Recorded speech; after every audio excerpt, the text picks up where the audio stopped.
Once upon a time, there was an ordinary school in an ordinary town with a factory making cars.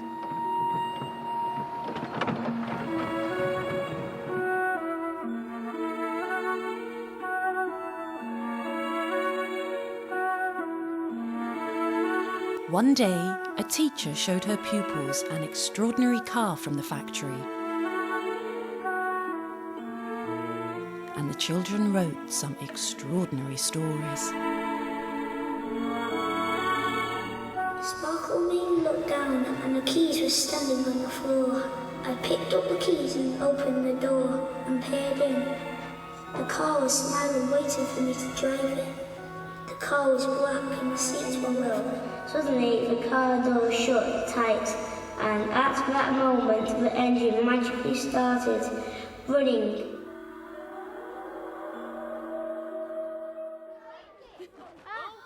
Over the last 7 years, Leighton Primary School in Crewe has made some remarkable improvements in literacy. Almost all Key Stage 2 pupils now leave the school with a level 4+ in English, but attainment figures used to be very different. Leighton is on the outskirts of Crewe, just 5 minutes down the road from Bentley Motors. With improved housing and development, the school catchment area has been changing, but there's still distinct disadvantage in parts, and around 18% of children receive free school meals. Yet staff at the local school have shown a determination to improve results for all pupils. Embedding literacy practice within the school has been quite a challenge, because originally when you looked at the school, say 10 years ago, we were only looking at the achievement of 26% level 4 pluses. So we had quite a long way to go. The journey towards raising literacy achievement has involved a commitment on the part of all staff to quality first teaching. A shared vision and consistency of message are reaping rewards. The story begins with teachers and learners themselves. Today, a representative from Bentley Motors has been invited to talk to Year 3 pupils about car design. Got the 4-door version.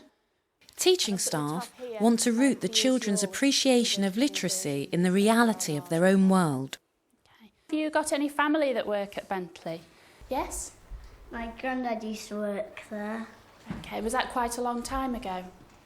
A lot of the children's parents and grandparents, uncles and so forth work in the factory, and so it's something that they're very aware of. And today they've learnt a lot of the language about the workplace. I've just got a picture here of the Continental GTC, the convertible that I've shown you. That was his original drawing of how he thought that car would look. So there's another picture of his car. So you see, he knew exactly how he wanted it to look, so he then had to make it into clay so he could actually get the feel and the look of the car right. We then decided to use this inspiration to feed into our literacy. During the summer term, we do adventure stories, and so it fed in really nicely. What we're going to do is we're going to write a story now. We're going to make up, it's going to be a piece of fiction writing, so it's not real, so you can have any car that you want.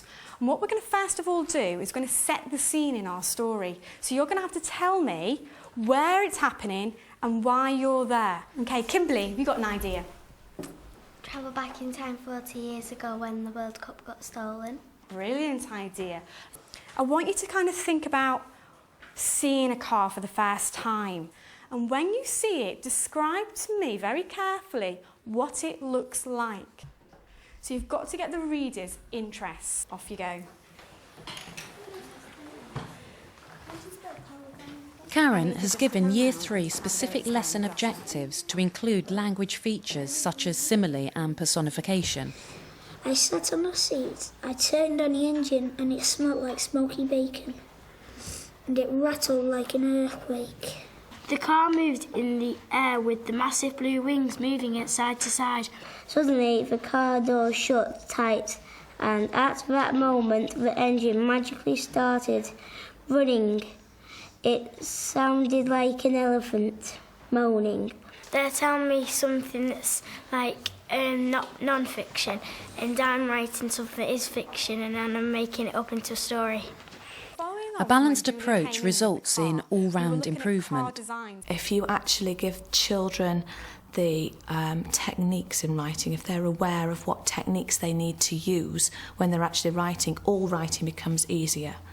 I think if you're a good fictional writer, you'll become a good non-fictional writer.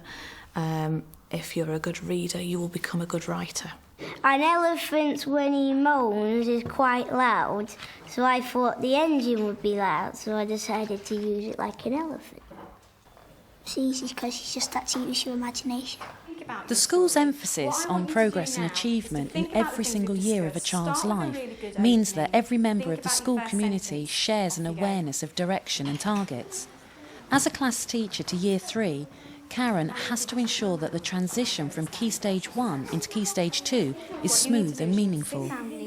From Year 2 to Year 3, you're really looking back at the Year 2 objectives all the time to find out what the children have done, what they're confident in doing.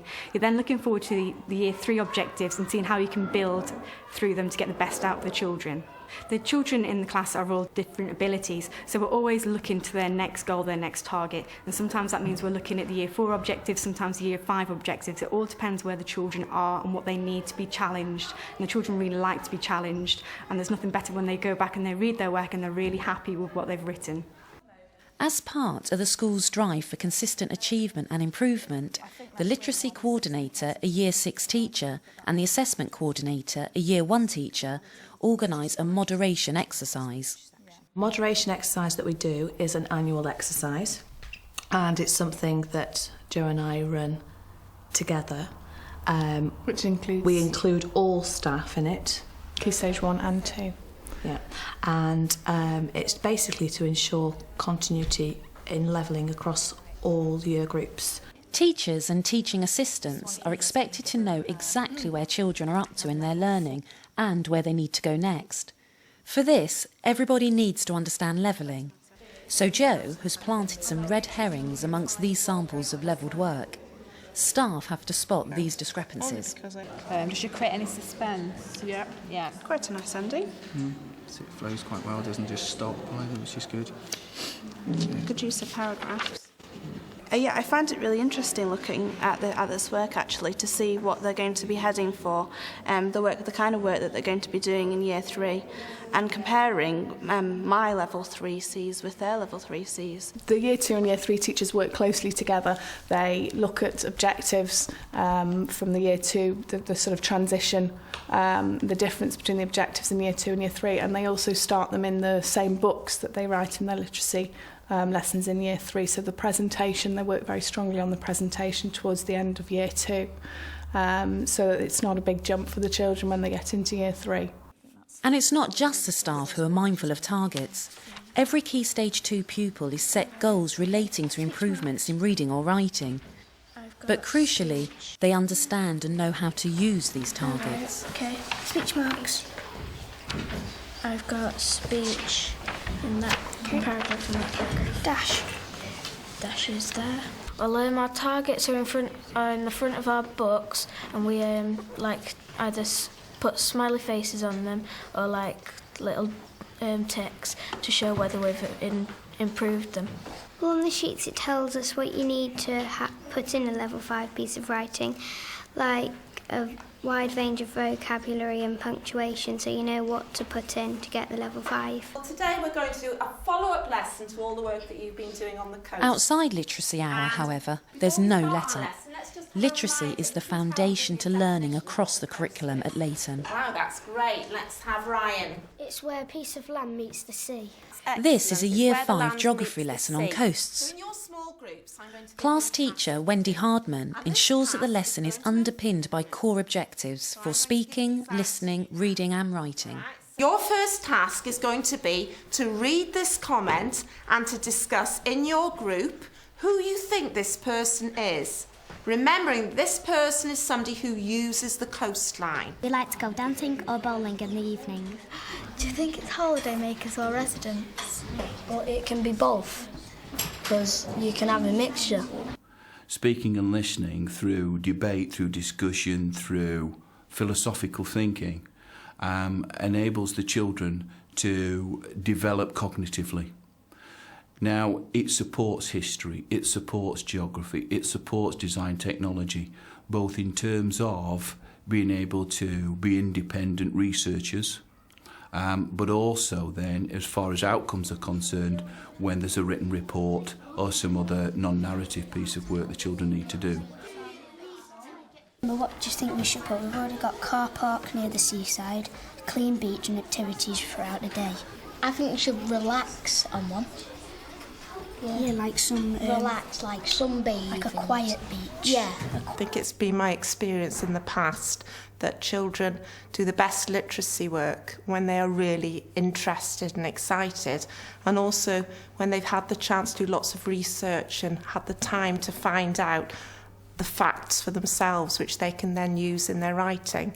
Having discussed coastal issues from different perspectives, Year 5 is now considering a proposed development in the coastal town of Llandudno. So, Ty, what sort of views do the day trippers have about this development? Well, a bad thing about it is if it's quite big, if it's going to be quite big, well, it looks like it on the pictures, it could knock down quite a few houses at the... and it could wreck the wildlife habitats. I find this particular class I'm teaching at the moment are really excited by language. And the best thing is when you teach them geographical language, and they'll take every opportunity to bring it into their normal conversation. As we move into transition beyond Year 6 into Key Stage 3, the children are going to be faced with having to cope with significant amounts of non-fiction work, and particularly non-fiction writing. Which is going to be the key, really, to how they are assessed as far as their knowledge and learning is concerned. There are other consequences. We would miss the lovely sight of beaches, and it would be awful. As a follow-up to their reading, research and discussions on the coast, Wendy asked the children to write a persuasive piece outlining arguments for or against the proposed coastal development.